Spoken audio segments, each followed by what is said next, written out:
L'Afrique est un continent maudit par la nature. Tenez-vous bien, car ce que je m'apprête à vous révéler va beaucoup vous choquer. La malédiction de l'Afrique, c'est sa richesse naturelle. Plus de 60 types de différents minerais disponibles sur son territoire, ce continent détient plus de 7,2% des réserves mondiales de pétrole, disponibles dans les pays comme le Nigeria, l'Algérie, la Libye, l'Angola et le Soudan du Sud.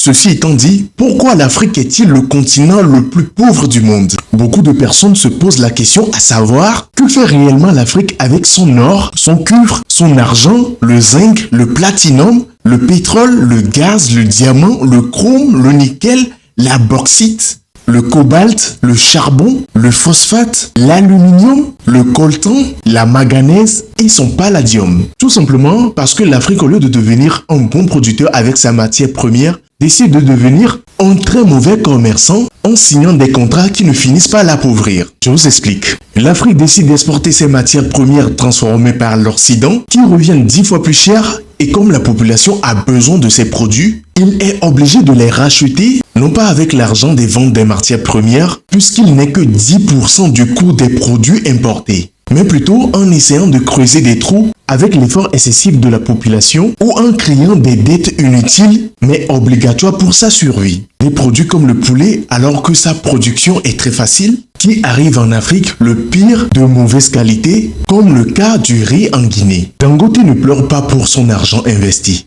Dangote pleure pour l'avenir de l'Afrique. C'est un sujet dont je ne voulais pas parler, mais beaucoup de personnes ont besoin de comprendre certaines choses. C'est qui Dangote? C'est tout simplement cet homme qui est à la tête des plus géants fortunés de l'Afrique, reconnu grâce à son unité de ciment, son usine de fabrication du sucre et son usine d'engrais récemment achetée. L'homme le plus puissant d'Afrique financièrement s'est retrouvé impuissant face au blocage de la mafia pétrolière du Nigeria après son investissement de 20 milliards de dollars dans une gigantesque raffinerie de pétrole. Cette affaire montre tout simplement comment l'Afrique elle-même retarde son développement. C'est un problème auquel le Nigeria se heurte depuis un certain temps. Il s'agit de non seulement la mauvaise qualité de l'essence, mais aussi le coût excessivement élevé pour un pays assis sur une mine pétrolière. Je pensais que la construction d'une telle raffinerie était, je veux dire, censée être une fierté pour tout le monde, car nous ne sommes pas le seul pays. L'Angola essaie depuis 20 ans. Ils essaient toujours. L'Ouganda essaie depuis 15 ans. Aucun d'entre eux n'a de capacité de production en Afrique. Seuls 2 pays n'importent pas, qui sont l'Algérie et la Libye. En dehors de cela, tout le monde est importateur. Nous ne pouvons pas continuer à être des esclaves alors que nous exportons, vous savez, des matières premières, puis nous importons des produits. Mais vous pouvez voir qu'un régulateur a une excuse pour continuer à délivrer des licences pour de mauvais produits. Pour continuer à délivrer des licences pour de mauvais produits, juste parce qu'il a dit que non, ils ne veulent pas créer un monopole. Alors, comment pouvons-nous créer un monopole? Un problème que le milliardaire Aliko Dangote œuvre pour résoudre, de sources de traitement direct du pétrole brut, afin d'approvisionner les stations à moindre coût et d'une qualité beaucoup plus supérieure qui répond aux standards internationaux. Un problème que les 4 raffineries construites n'ont pas pu régler. Alors, qu'est-ce que le génie malveillant africain a créé pour nuire à cette initiative? Accuser Aliko Dangote de produire une mauvaise qualité de carburant, l'accuser de travailler avec l'argent du contribuable alors qu'il a tout démenti avec preuve à l'appui de la source réelle de son investissement, ou l'accuser de ne pas avoir une licence de transformation du pétrole sur le territoire nigérien. Votre Excellence, monsieur, honorable orateur, adjoint honorable orateur, la direction de la Chambre, je veux que vous mettiez en place à tout moment un comité qui viendra avec des représentants dirigés par votre honorable membre choisi pour venir diriger la prise d'échantillons dans les stations-service.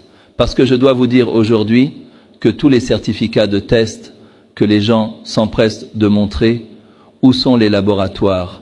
Même s'ils ont les laboratoires, je peux vous dire que ce sont des certificats faux.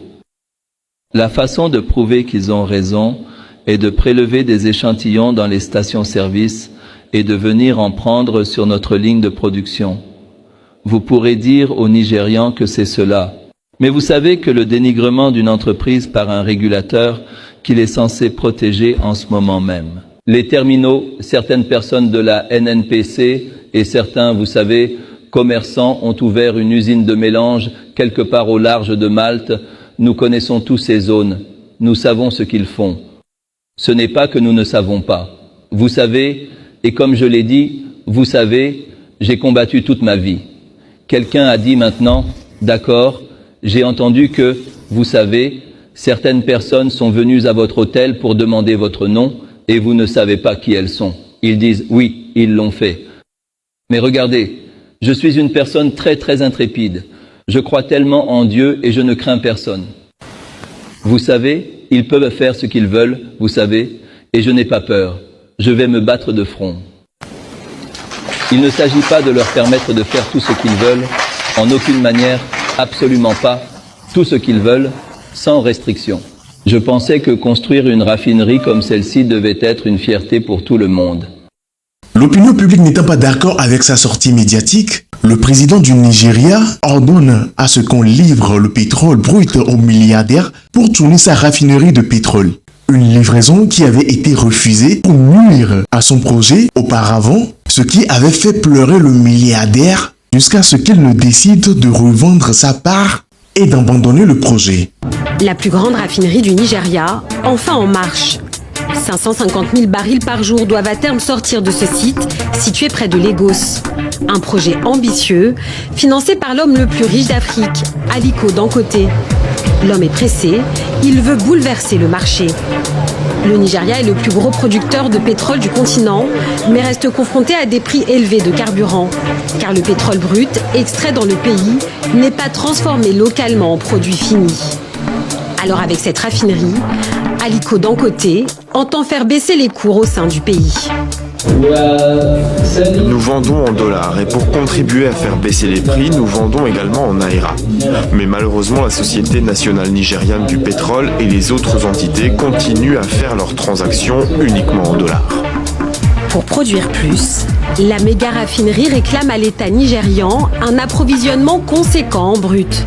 Mais difficile de répondre à cette demande pour Abuja, car une partie du pétrole du pays est échangée contre de l'essence.